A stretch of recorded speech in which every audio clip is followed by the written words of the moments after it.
Dear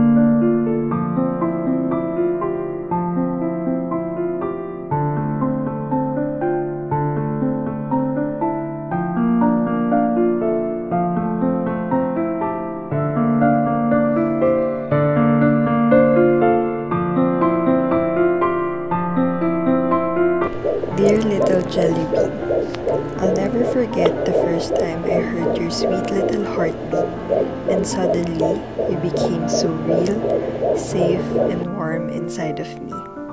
I feel so blessed to be the one to carry you, nurture you, hold you within me. You are already such a miracle. I hope you know how very much you are already loved.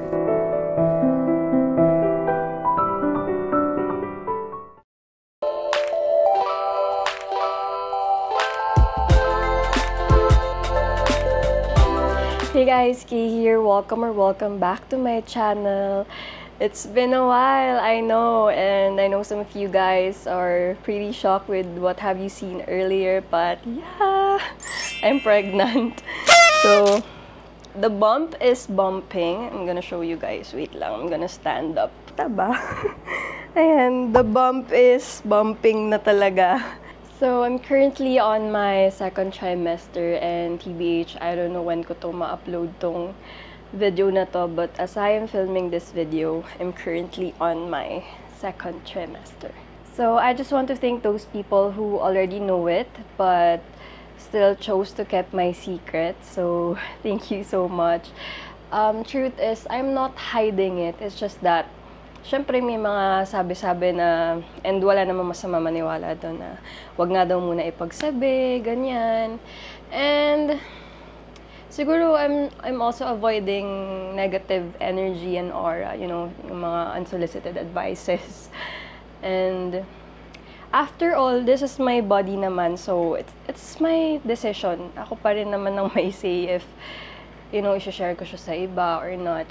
Pero, yeah, ngayon napag-decide ko na i-share na siya kasi this is really a huge blessing sa amin ni Mark. Hindi ko din alam kung ano yung magiging flow ng video na to, so I have my phone here with me kasi nga dito ko na nilagay yung mga need kong sabihin. So, yun, pinrepare ko lang to just in case na may ma-miss out ako or meron akong hindi masabi or wala lang, para may flow lang tong video na to. So, for those people who don't know, I have endometriosis. The main symptom of endometriosis is pelvic pain. So, it's often linked with menstrual periods. So, akala ko dati, it's normal lang na I'm having menstrual cramps every time na may dalaw ako. So, kasi, yung sa mga tita ko, nakaka-experience sila nung ganun. Though si mama, alam ko, hindi siya nagkakaroon ng dysmenorrhea eh. So ako parang, okay, parang sa dami-dami ng pwedeng imana talagang ito pa, yung menstrual cramps pa talaga. So hindi talaga siya okay, kasi every time na may mens ako, day 1 and day 2, ano talaga ako, like bed rest. Kasi it's either nanghihina ako, nanginilipit ako sa sakit, though mataas yung pain tolerance ko. Kaya hindi ko nga din sinasanay yung sarili ko uminom ng Buscopan Vino. So, puro hot compress nga ako. So, I think some of you hindi alam kung ano yung endometriosis. So, mag-share lang din ako sa video na to para medyo educational naman. Hindi, para may idea lang din kayo kasi alam ko yung iba pag sinabing endometriosis, ano yun? Though yung iba, alam na yung mga PCOS, ganyan, pero ito iba to guys. This is endometriosis, yung sa condition ko nga. So yun, I'm just going to read it out for you guys. So this is according sa Mayo Clinic and WHO. Endometriosis is an often painful condition in which tissue that is similar to the inner lining of the uterus grows outside the uterus. It often affects the ovaries, fallopian tubes, and the tissue lining the pelvis. Rarely, endometriosis growths may be found beyond the area where pelvic organs are located. The cause of endometriosis is unknown. There is no known way to prevent endometriosis.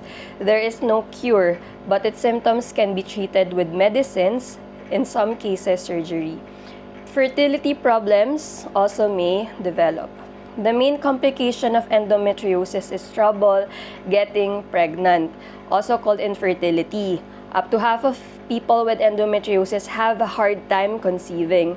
So, in short, uterus is yung matres, diba? Or yung bahay bata. So, if some of you are experiencing the way yung mga na-experience ko like menstrual cramps, dysmenorrhea, such much as well, consult your OBGYN para lang din sure tayo, of course. So, ayun. Medyo ano yung voice ko dun kasi kakagaling ko lang sa sakit. Nagkaroon ako ng allergic rhinitis. So, pero I'm feeling better naman na kaya nga nag-film na din ako. And yun, sinipag-sipag na ako kasi nga lagi na akong for the untalkers. Lalo na yung weather. Yung mga nakaraan kasi lagi umuulan kaya sarap matulog talaga. So yun, nasa na ba tayo? Kasi ako, nagpa-check up ako, nagpa-ultrasound ako. And yung unang doctor pa na nakausap ko, guys, nakakaloka talaga. Parang ewan kausap. So, make sure na lang din na maghanap kayo ng OBGYN na compatible kayo, na comfortable kayo kausapin, na hindi kayo maiilang mag-ask ng mga questions, ganyan. Kasi nung nag-work pa ako noon sa government hospital, I was night duty that time. So, sumaglit ako sa ER noon, and then pinakita ko yung ultrasound ko. So, bakit ako nagpa-ultrasound? Nagpa-ultrasound ako noon kasi, syempre, kilala mo naman yung body mo eh.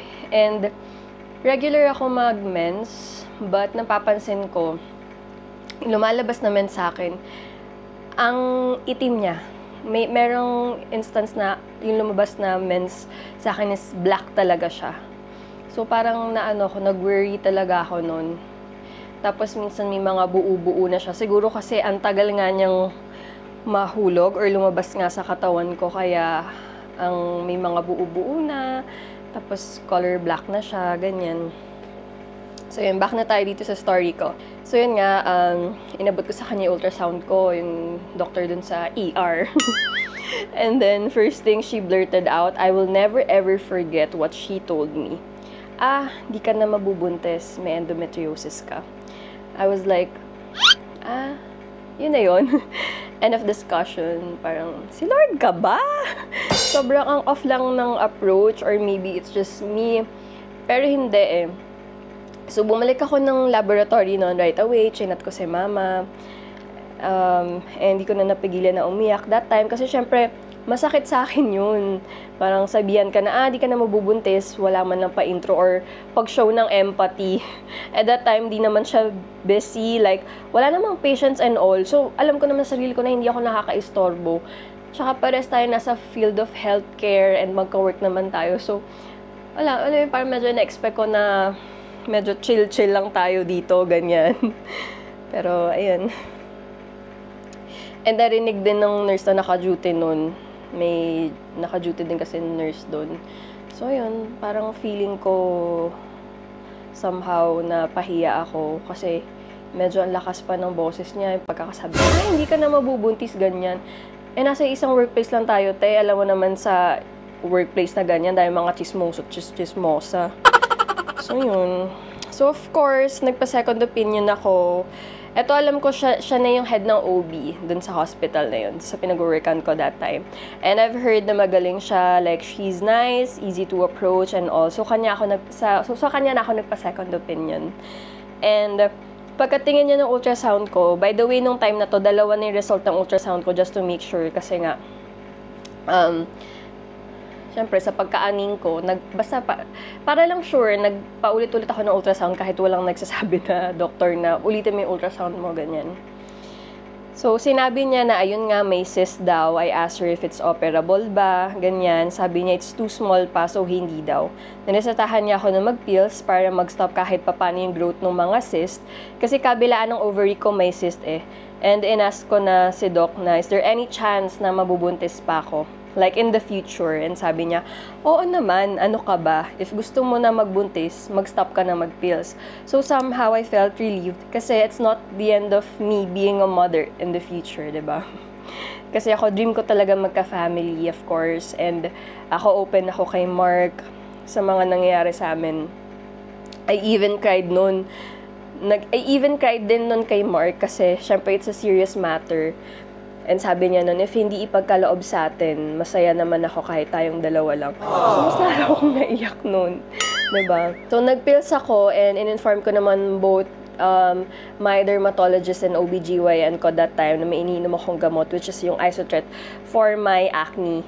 And matagal na ako sinasabihan ng derma ko na sabayan siya ng pills para mas maganda yung effect nga nung sa pag-inom ko ng Isotret.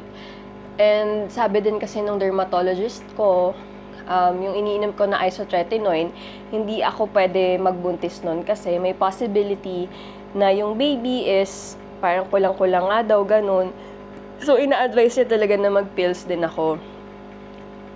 Pero alam ko naman, sinabayan ko yun ng pills noong time na yun. Pero in-stop ko din kasi nga parang may mga sabi-sabi nga din na pag antagal mo na nagpipills, baka mahirapan ka magbuntis, ganyan. So, baka nagtataka kayo na, yun nga, nabuntis. Akala ko ba bawal yung mga isotretinoin, ganyan.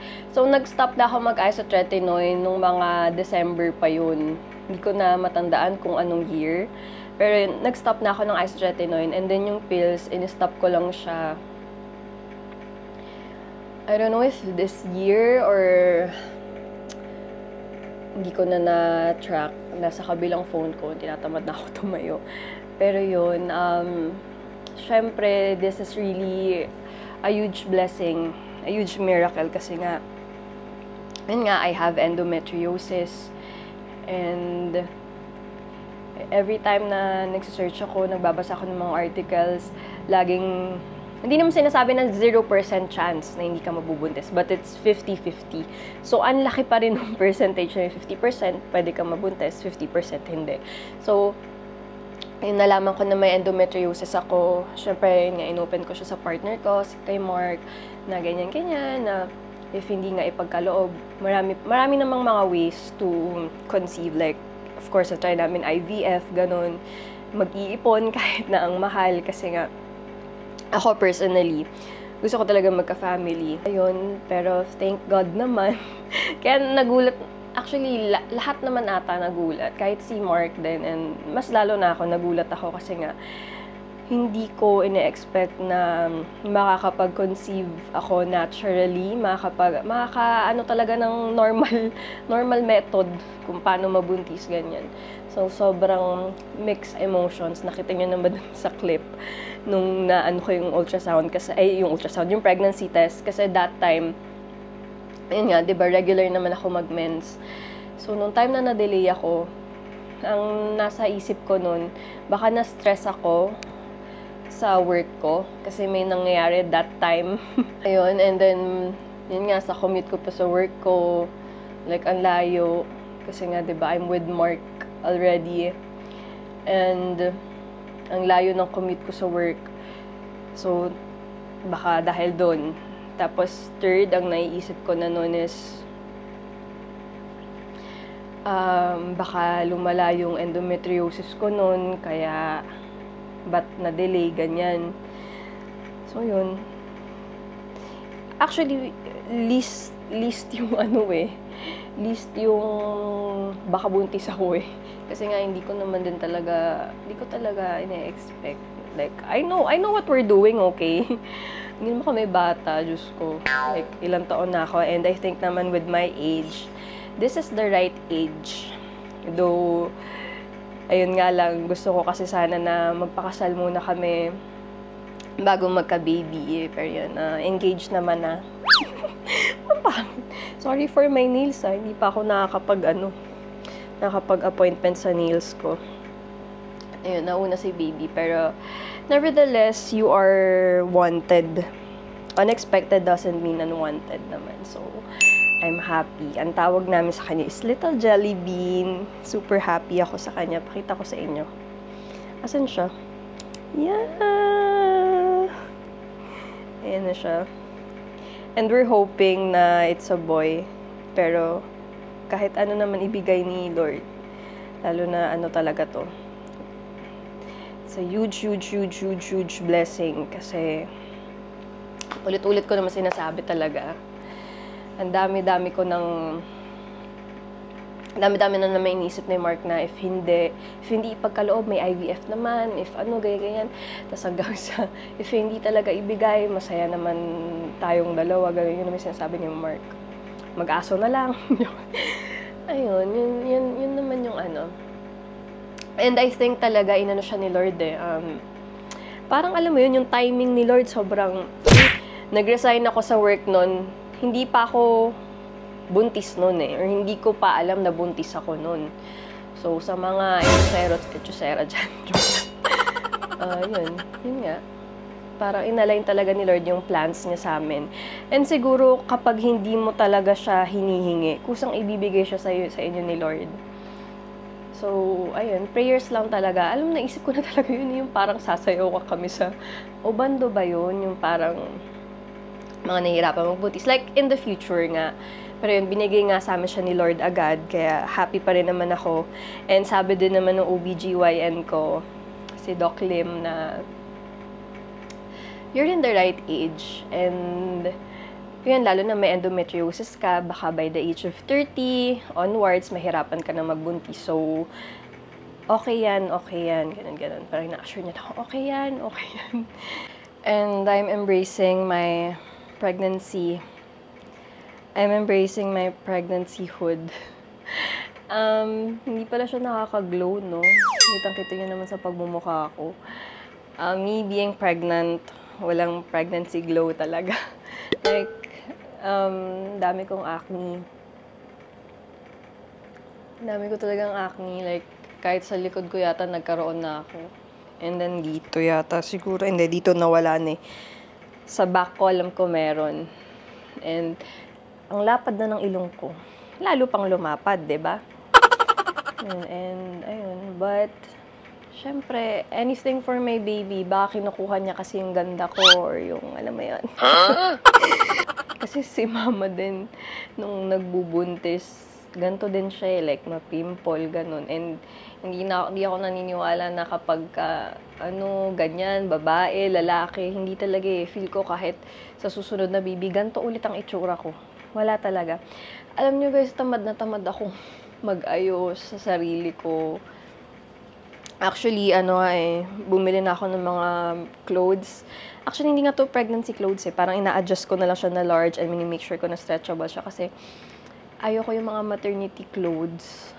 Basta gusto ko yung medyo stylish pa rin. Kasi nga, kahit mag-makeup ako, parang feeling ko ang pangit-pangit ko talaga.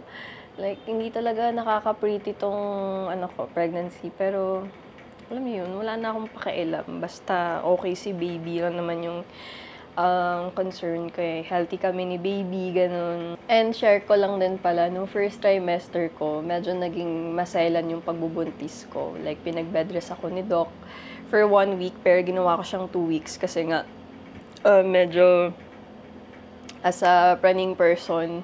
And I just want to make sure, better be safe than sorry. And first trimester ko, grabe yung pagsusuka ko. Hindi naman grabe, parang na-frustrate kasi ako na, syempre, nainom ko na yung gamot, tapos isusuka ko lang din. So, alam mo yun, sayang. And naisip ko na na-absorb ba yun ni baby, nakuha niya na ba yun, papakiramdam ko, hindi. So, pagdating ng second trimester, may pagsusuka pa rin ako. Siguro ng mga early second trimester, pero ngayon, thank you Lord, hindi naman na ulit ako nag-vomit. Sana tuloy-tuloy talaga. Tinatrack ko din yung pag-vomit ko, nilalagay ko sa notes. And, ayun, hindi na ako masyadong mapili sa food kasi no first trimester, kahit ako na tinatanong ko na sa sarili ko, ano ba talaga yung gusto mo, ano yung gusto mong food? Wala talaga, like, sobrang picky ko talaga nun. Like, may pagka-picky eater naman ako, pero ang lala nung nabuntis ako. And ayoko din na amoy yung niluluto. Kaya, ang nagluluto talaga ngayon si Mark, it's either bibili kami sa labas, or magluluto siya. Ganun lang yun. And, ayun, hindi ko talaga alam eh. And pakiramdam ko kapag nagluto ako, Like, tinry ko magluto. Hindi ko kakainin din niluto ko. Kaya yun. Pero ngayong second trimester talaga, I'm okay naman na. Like, okay naman na yung appetite ko. Hindi na ako ganun ka-picky sa food. Pero yun, ayoko pa rin magluto. Pregnancy is hard. Parang dun ko na-realize na grabe pala yung mga sacrifices na ginagawa ng isang ina, isang mother, ng isang mom. So, mas dun ko na-appreciate yung mama ko kasi nga, hindi ganun kadali. Kaya wag minamaliit yung pagiging isang babae kasi it's not easy. And I think for me, I'm really blessed to have Mark in my life kasi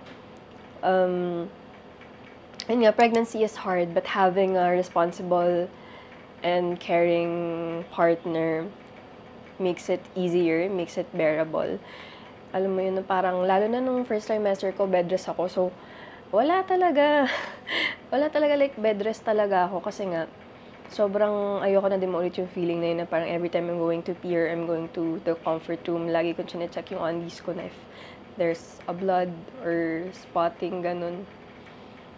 And ayun, lalo na nung nag-spotting ako, kinabahan ako na, okay, baka hindi mo ba ito ibibigay, Lord? Parang alam mo yun, like, hindi ba matutuloy, ganun. So, pero yun, sobrang happy ko talaga. Ito na siya, ang laki niya na. Ano na siya, ano na bang size niya ng fruit ngayon? I think jackfruit yata, nung huli kong check. And you know, it really amazes me kung paano ginawa ni God tong body natin. Like, lalo na sa mga babae na, alam mo yun, hindi ko talaga, oh my gosh, may another human being na dito sa, sa loob ko. Alam mo yun? Lalo ng mga first trimester, hindi ko pa siya feel Parang minsan ko, buntis ba ako? Kasi parang pakiramdam ko, bloated lang ako, ganyan. Actually, nagkaroon lang ako ng bump. Nung mga na ako, 5 months, I think. Ayan, nung mga 5 months, doon lang siya talaga na kahit nakahiga ako, may bump na. Kasi usually, pag umihiga ako, parang wala namang laman to. Parang gano'n yung nafe-feel ko. Pero yun, and sobrang happy ko kasi nafe-feel ko na yung mga galaw-galaw niya sa tummy ko. So, and happy din ako na na-feel siya ni Mark. Like, na-tsempohan namin na, uy, baby, siya, gumagalaw si baby. Diba, dalawa na yung baby ko. Gumagalaw siya, like, i-feel mo. So, pinahawak ko sa kanya, tas na-feel yung sipa. So, syempre, di namin alam kung sipa yun or baka kamay niya or something. Pero yun, sobrang happy ko nga kasi nafe-feel ko na yung mga movement niya here sa tummy ko. So, yeah, I'm pretty excited with my pregnancy journey, as a first-time mom. Sobrang nakaka-praning pala talaga, no? Pero I think mas okay na maging praning ka. And sobrang happy ko lang din with my OBGYN kasi as in one chat away lang talaga siya. I-chat ko siya sa Viber na, Doc, is it normal to feel na ganyan, blah, blah, blah, blah. And nagre-reply naman siya kaagad. Tapos ayun, minsan nire-resetahan niya na ako, hindi niya na ako pinapapunta sa kanya. So, sobrang bait talaga ni Doc. And magaan siya kausap. So, yeah, I'm really excited. I think sa mga upcoming videos, makikita nyo dun yung mga reactions ng mga friends and loved ones ko na sinabi ko na nga na I'm pregnant, ganun. And of course, gender reveal, and then yung opening ng gifts for gender reveal. So, yeah. And of course, I just want to thank those people who are always there for me no matter what, through ups and downs ng buhay ko. Lagi kayo nandyan para sa akin. And I thank you guys for that. You guys know who you are. And I want to thank God kasi marami siyang mga ginagawang instruments, the people around me para i-support ako. Hindi financially, Diyos ko naman, syempre, magbe-baby kayo, kailangan ready kayo, diba? Kumbaga yung support na you have a shoulder to lean on. Kumbaga yung mga nakaalalay lang sa'yo, gano'n na if you need help, nandyan sila na kahit hindi ka magsabi, they're willing to do something for you or alam mo yun na parang may initiative, ganun. So, super duper thankful talaga ako and nafe-feel namin ni Little Jelly Bean yung love nyo sa amin and yung support and yung care nyo. alam niyo yung mga simpleng pagkakamusta niyo lang sa akin through chat, text, or video call. Sobrang na-appreciate ko yun. Lalo na syempre mga nagpapadala ng food. Syempre nabubusog kami ng Little Jollibee na ano yung cravings namin. Ayun, sobrang saya ko talaga to have those people around me. Syempre, mas marami pa rin naman yung mga taong nagmamahal sa amin, and that's what makes me happy. So yeah, that's it guys. Thank you so much for watching, and we'll see you on our next video. Hindi na I'll see you. Dalawa na kami. We'll see you on our next video. Bye!